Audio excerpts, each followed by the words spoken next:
주님께서 아론에게 광야로 가서 모세를 만나라고 말씀하시니 그가 하나님의 산에 가서 모세를 만나서 입을 맞추어 문안하였다. 모세는 주님께서 자기를 보내시면서 하신 모든 말씀과 자기에게 명하신 이적들에 관한 모든 것을 아론에게 말하여 주었다. 아멘. 지금 본문 말씀은 아론이 하나님께 부르심을 받는 장면입니다. 단 한 줄로 간략하게 소개되어 있지요. 이에 반해서 아론의 동생 3살 차이가 납니다. 아론이 모세보다 3살 많지요. 모세는 하나님께 부름받은 장면이 아주 길게 성경에 기록되어 있죠. 떨기나무 가운데 불꽃으로 임하신 하나님께 모세가 나아가는 장면은 모든 그리스도인들이 아주 잘 기억하고 있는 그런 모습입니다. 그런데 이렇게 아론이 하나님께 부르심을 받고 광야로 나아가 하나님의 산, 즉 호렙산, 신의 산이라고 하는 하나님의 산에서 모세를 만나 하나님께서 이스라엘을 구원하신다고 하는 그 모든 말을 모세가 아론에게 전해주고 또 하나님께서 모세에게 능력을 주셔서 이적을 행하게 하신 그 이적들도 다 모세가 아론에게 보여주는 이런 사실이 있었다라고 하는 것은 너무 짧게 성경에 기록되어 있어서 그냥 슬쩍 지나가 버릴 수도 있는 그런 구절이지요. 하지만 아론도 모세와 마찬가지로 하나님께 분명히 부르심을 받았습니다. 아마 비슷한 시기에 즉 모세가 떨기나무 가운데 불꽃으로 임하신 하나님의 임재를 보고 하나님께 소명을 받았던 그때쯤에서 아론도 하나님께 부르심을 받고 갈 바를 알지 못하고 어디에서 모세를 만나게 될지는 모르지만 하나님께서 모세를 만나라, 광야로 가라 라고 말씀하시자 마치 아브라함이 갈 바를 모르고 하나님께서 가라 하신 곳으로 떠난 것처럼 아론도 광야를 향해 하나님이 말씀하신 대로 모세를 만나기 위해 떠나고 있는 모습이 오늘 본문 말씀이라는 것이죠. 이 부르심이 모세가 부름받은 시간과 시기적으로 거의 비슷할 것이라고 생각이 됩니다. 모세도 떨기나무에서 소명을 받고 그 이후에 장인 이드로에게 이제 이집트로 가서 가족들을 만나봐야 되겠다라고 하는 말을 하고 출발 준비를 하고 또 가족들을 준비시켜서 두 아들과 아내 십보라와 함께 출발하는 과정이 상당히 시일이 걸렸겠지요. 아론도 이집트에서 지금 하나님의 산에서 모세를 만났다라고 하는데 거기에서 이집트에서 하나님의 산까지 가는데 몇 달이 걸릴 수 있는 거리입니다. 아주 빠르게 걸으면 한 달에도 도착하지만 갈 바를 알지 못하고 가는 길이었기 때문에 아마 그렇게 빨리는 가지 못했을 것입니다. 저기에 모세가 있나? 여기에 모세가 있나? 라고 하면서 마음속에 여러 가지 복잡한 생각을 하면서 아마 아론이 모세를 만나러 갔을 것입니다. 그러니 그렇게 급한 걸음으로 가지는 못했겠지요. 그리고 당시 아론은 이집트의 노예였기 때문에 자기가 그 감독관들, 이집트 감독관들의 감시하에 있는 사람인데 이렇게 오랫동안 한 달 넘게 몇 달인지는 정확하게 모르지만 자리를 비우는 것이 혹시 자기 가족에게 해가 되지 않을까. 즉 감독관이 아론은 어디 갔느냐? 왜 일을 안 하고 이렇게 장기간 집을 비웠느냐? 왜 일을 안 하느냐? 이렇게 추궁할 수도 있는 문제였기 때문에 가족들이 걱정되기도 하고 내가 하나님의 말씀을 듣고 지금 광야로 가는 것이 맞는가? 라고 하는 생각도 들고 아주 염려가 되고 걱정도 되면서 그 광야길을 걸어갔을 것입니다. 그렇게 해서 아론도 하나님께 소명, 부르심과 사명을 받은 것이죠. 그래서 모세와 함께 이스라엘 그 민족을 가나안 땅으로 인도하는데 아론도 큰 역할을 하게 되는 것이죠. 모세하고는 어떻게 보면은 상반되는 면이 있습니다. 어떤 측면이냐면 모세는 하나님께서 사명을 주시자 아주 극구 거절을 하지요. 할 수 없는 일이다. 왜냐하면 모세는 이집트에서 살인죄로 도망왔을 뿐만 아니라 이집트가 어떤 정치 체제를 가지고 있고 바로가 얼마나 큰 권력을 가지고 있고 그 시스템이 그렇게 호락호락하지 않다라는 것을 알기 때문에 자기가 이집트 왕 바로에게 가서 이스라엘 민족을 데려나갔다라고 했을 때 그것은 뭐 100% 바로 왕이 허락하지 않을 것이라는 것을 너무도 잘 알았기 때문에 가지 못하겠다. 그리고 자신의 능력도 부족하다는 것을 알았기 때문에 그렇게 하나님께 순종하지 못하고 계속해서 거절을 했었죠. 하나님께서 그런 모세를 일일이 설득하시고 기적도 행하게 하시고 하면서 간신히 정말 위험과 존엄함과 거룩함으로 모세를 굴복시킬 수 있음에도 불구하고 하나님께서는 자유롭게 설득하셔서 모세를 이집트로 가게 하셨죠. 그런데 아론은 어떻습니까? 군말 없이 오히려 모세보다도 더 어려운 상황이 있었죠. 노예 상태에 있었는데 자리를 비우고 어디서 모세를 만날지도 모르는 그런 상황 가운데 군말 없이 모세를 만나러 하나님의 말씀에 순종해서 나아가는 모습을 봤을 때 아론은 이렇게 모세와 달리 겸손한 온유한 사람이었지 않나라고 우리가 생각할 수 있는 것이죠. 아마 아론이 이런 겸손함을 우리가 가진 사람이라는 걸 알 수 있는 것은 또한 아론이 장자였죠. 모세보다 3살이 많은 맏아들이었습니다. 근데 당시 고대 사회에서 맏아들은 그 집안의 아버지 다음으로 권위와 그리고 재산이 모두 맏아들에게 거의 대부분이 이렇게 승계가 되는 그런 위치에 있는 자리이지요, 맏아들이. 그래서 아버지가 돌아가시면 그 부족을, 그 가족을 이끄는 책임자가 맏아들입니다. 그렇기 때문에 이 맏아들이 동생에게 자기의 권위를, 지위를 이렇게 양보한다는 것은 쉽지 않은 일이죠. 근데 아론은 어떻습니까?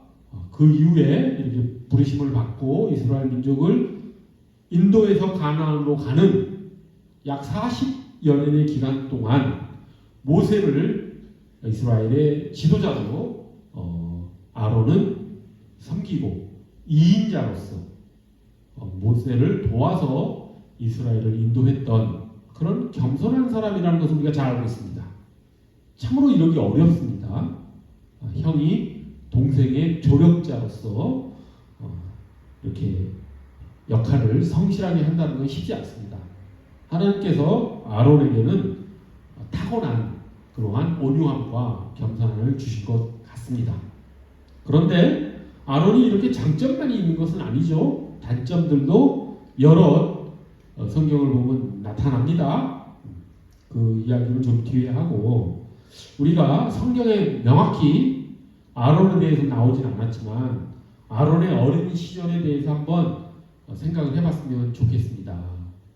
그를 통해서 아론이 어떤 인물이었는지를 좀 더 우리가 깊이 알 수 있기 때문이지요. 아론이 어떤 사람이었기 때문에 어떤 성품을 가지고 있었기 때문에 하나님께서 그를 사용하시고 또 그를 변화시키시고 그를 하나님의 첫 대제사장으로 삼으셔서 이스라엘 민족을 지도하고 했는지라고 하는 것을 우리가 좀 입체적으로 살펴보기 위해서 우리가 아론의 어린 시절을 좀 살펴보자는 그런 이야기입니다. 성경에 명확히 나와 있지는 않지만 우리가 충분히 유추할 수 있는 그런 정보들이 많이 있습니다. 무슨 소리냐면 아론은 태어날 때 바로가 히브리 아이들, 남자 아이들이 태어난다고 해서 나일강에 버려라 라고 하는 아직 그런 법이 명령이 내려지지 않은 상태였죠. 그렇기 때문에 아론은 태어나서 어머니 양육 가운데 잘 키워졌습니다. 그런데 3살쯤 되었을 때 이집트 왕이 청천벽력과 같은 너무도 잔인한 명령을 내리죠. 히브리 민족이 너무 강성해질 것이 두려워, 인구가 너무 많아질 것이 두려워, 반역을 할까 두려워 히브리 남아들은 나일강에 던져버리라 라고 하는 그런 명령을 내리지 않습니까? 그래서 모세가 어떻게 됩니까? 어머니 요게벳이 어떻게든 모세를 키우려고 했지만 그렇게 했다가는 발각이 될 것이고, 발각이 되면 나머지 가족들도 다 처형될 수 있기 때문에 어쩔 수 없이 3개월이 지나고 나서, 모세가 태어난 지 3개월이 지나고 나서 갈대로 상자를 만들어서 나일강에 띄어 보내지요. 그때 아론의 입장에서 그 상황을 우리가 한번 상상해 보자고 하는 것입니다. 아론은 집안에 큰 비극이 일어나는 가운데 어린 시절을 보낸 것이지요.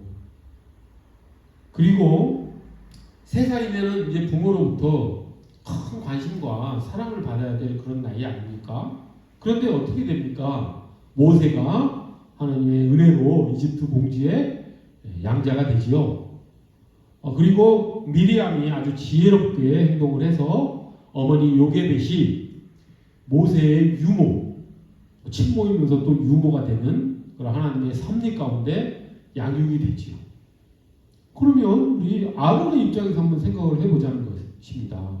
그랬을 경우에 가족의 모든 관심과 사랑이 어쩔 수 없이 모세에게 집중될 수밖에 없는 상황이었다라고 하는 것이죠.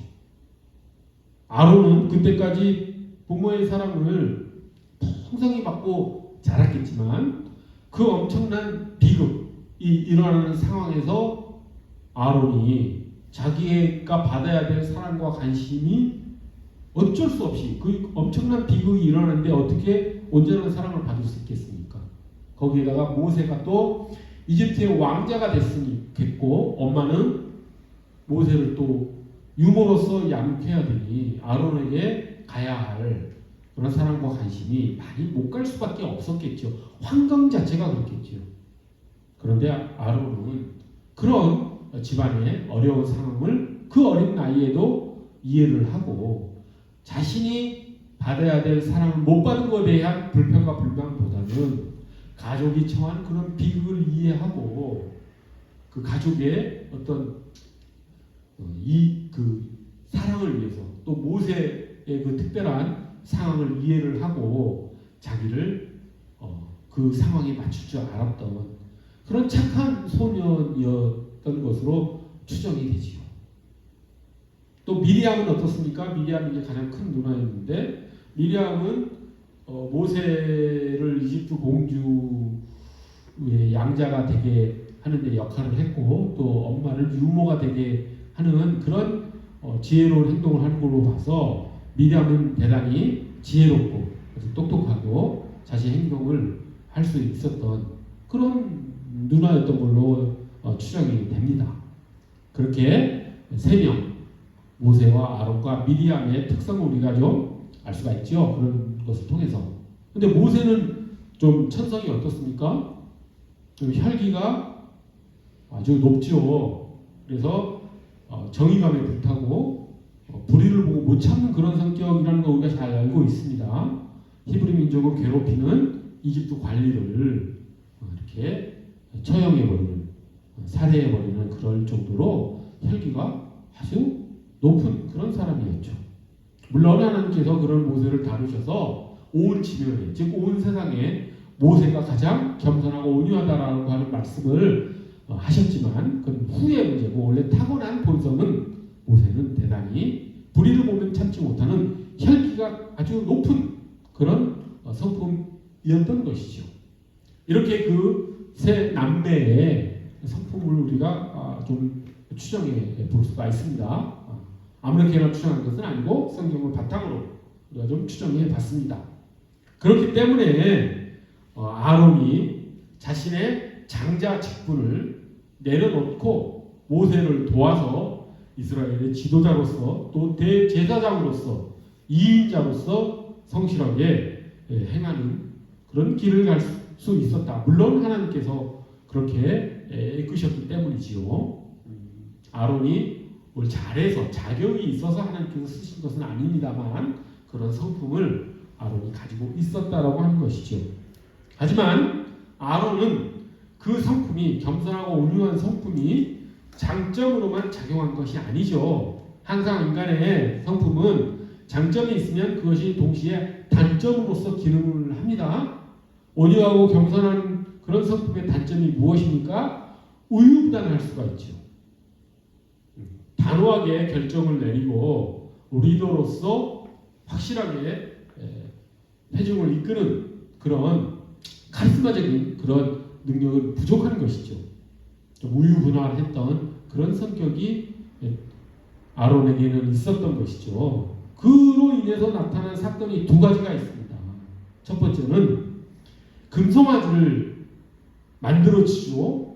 이스라엘 백성들이 모세가 시내산에 올라가서 하나님의 말씀을 받는 기간이 너무 길어지니까 이스라엘 백성들이 그새를 못 참고 인내하지 못하고 자기들의 눈앞에 자기를 인도하는 신의 형상을 만들어 달라라고 하면서 금송아지를 만들어서 우상을 숭배하지 않습니까? 그때 아론이 그 이스라엘 백성들을 꾸짖고 그렇게 보이는 형상을 만들어서 하나님을 숭배하려고 하는 그런 잘못된 행동을 막고 그들을 단호하게 그런 죄를 짓지 못하도록 했어야 되는데 아론은 그만 그런 우상숭배에 빠진 것을 막지 못했죠.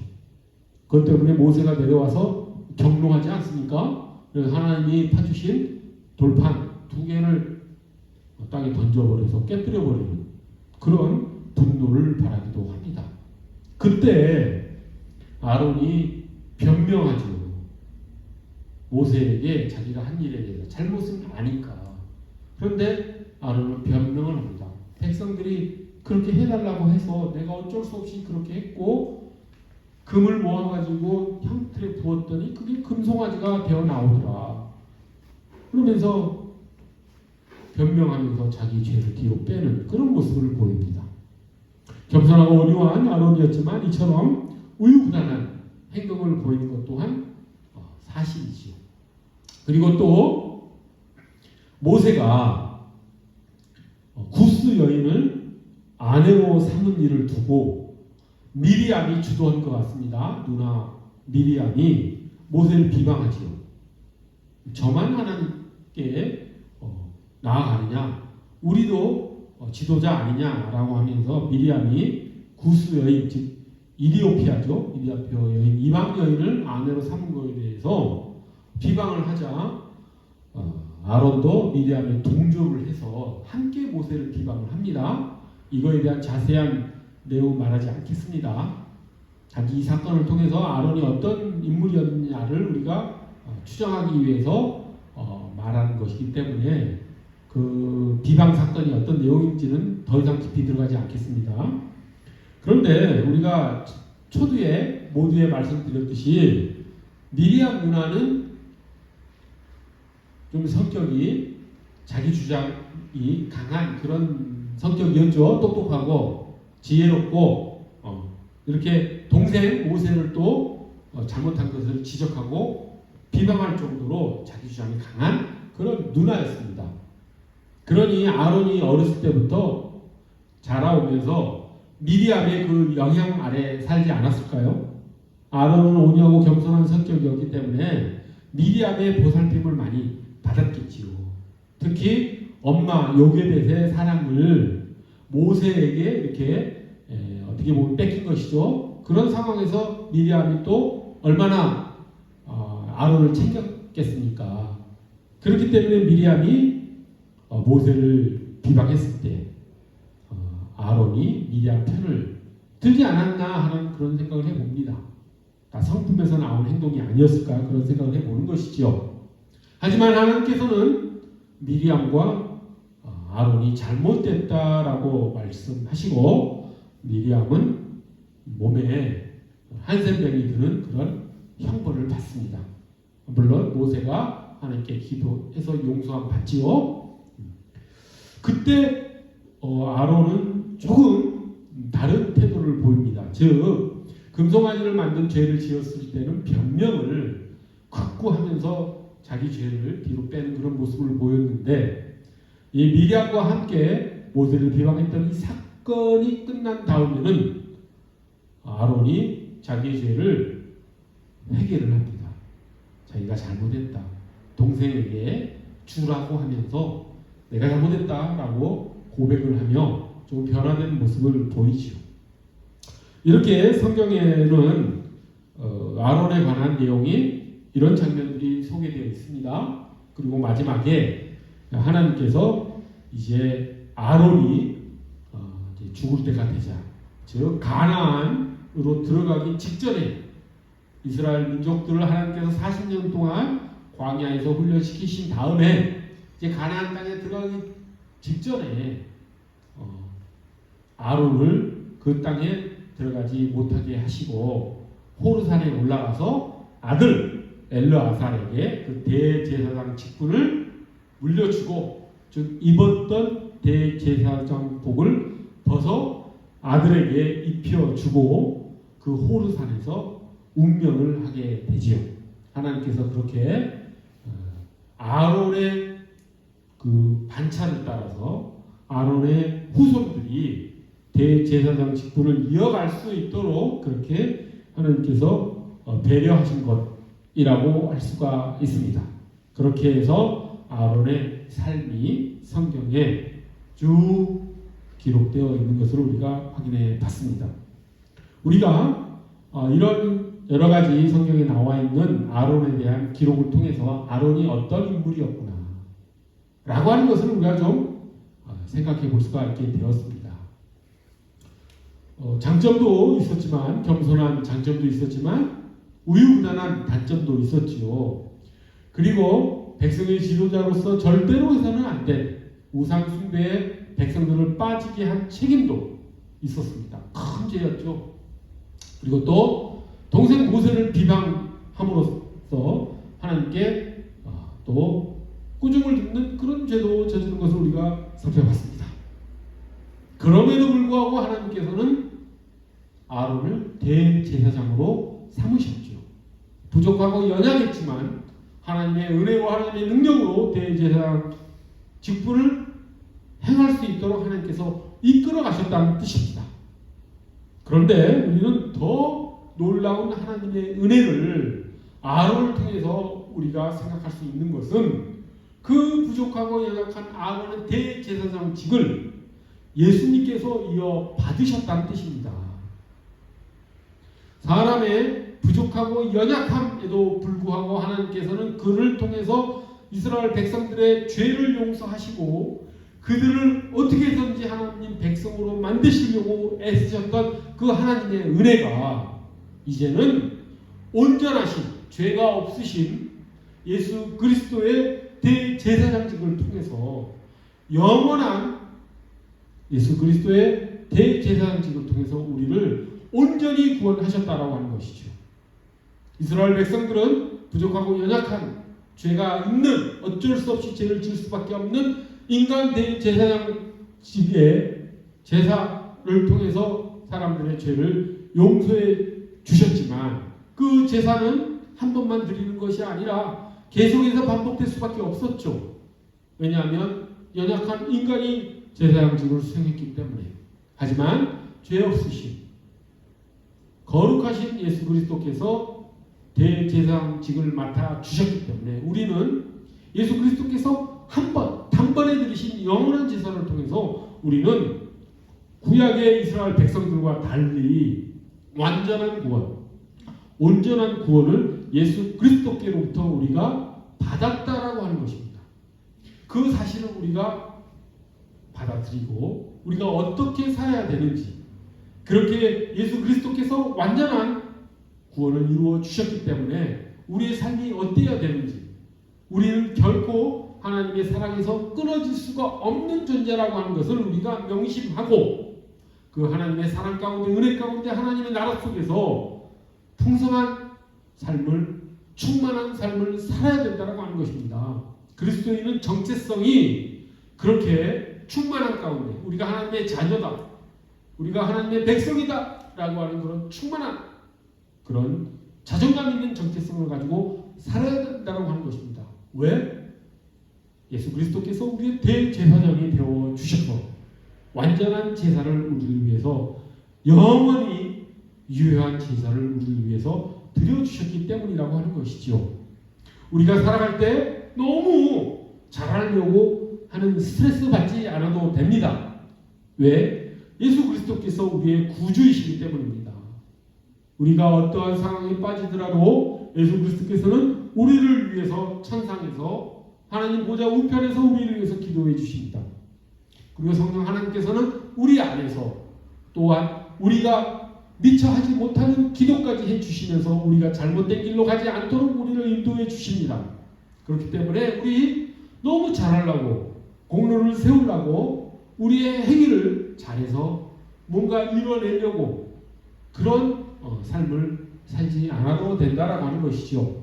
그렇다라고 해서 감나무 아래에서 감 떨어지기를 기다리는 삶을 사는 것이 아니라, 오히려 우리가 하나님의 은혜 가운데 사는 그런 존재이기 때문에 더욱 성실하게 우리에게 주어진 맡은 바 임무를, 책임을 더 성실하게 임하는 그런 삶을 살 수 있다라고 하는 것이죠. 걱정과 불안 없이 스트레스 받지 않고 그 일을 정말 좋아해서 하나님께서 우리에게 맡겨준 일이기 때문에 우리가 그 일을 더 성실하게, 더 즐겁게, 그 일을 통해서 하나님을 섬기고 이웃을 섬기고 하나님을 즐거워하고 하나님께 영광 돌리는 삶을 우리는 살 수 있다라고 하는 것입니다. 그것이 예수 그리스도께서 우리의 대제사장이 되어 주셨기 때문이라고 하는 것을 우리가 명심하고, 아론의 삶을 통해서 얼마나 예수 그리스도의 은혜가 우리에게 풍성하게 임했는지를 우리가 돌아보며 우리가 살아갔으면 좋겠습니다. 우리를 하나님의 사랑에서 끊을 것은 그 어떤 것도 없습니다. 죽음도 우리를 하나님께로부터 분리할 수 없는 것이죠. 그러한 풍성한 충만한 삶을 살아가는 우리 모두가 되기를, 예수 그리스도로 인해서 우리가 힘과 능력을 얻어 우리에게 맡겨진 예수 그리스도의 사명을 충성스럽게 행해 나가는 우리 모두가 되기를 간절히 소원합니다. 기도합시다. 거룩하고 자비로우신 하나님 아버지, 예수 그리스도께서 우리의 영원한 대제사장이 되어 주셨습니다. 연약하고 부족한 사람 대제사장 아론의 그 부족한 연약한 대제사장직을 거룩하고 온전하신 예수 그리스도께서 이어받으셔서 우리를 위한 영원한 제사를, 은혜를 우리에게 베풀어 주셨사오니, 하나님, 저희가 그 은혜 가운데 예수 그리스도께서 베풀어 주신 그 사랑 가운데 온전히 우리를 맡겨드릴 수 있도록, 하나님의 자녀로서 풍성히 살아갈 수 있도록 저희를 이끌어 주시옵소서. 감사드리오며 귀하신 예수 그리스도의 이름 받들어 기도드립니다.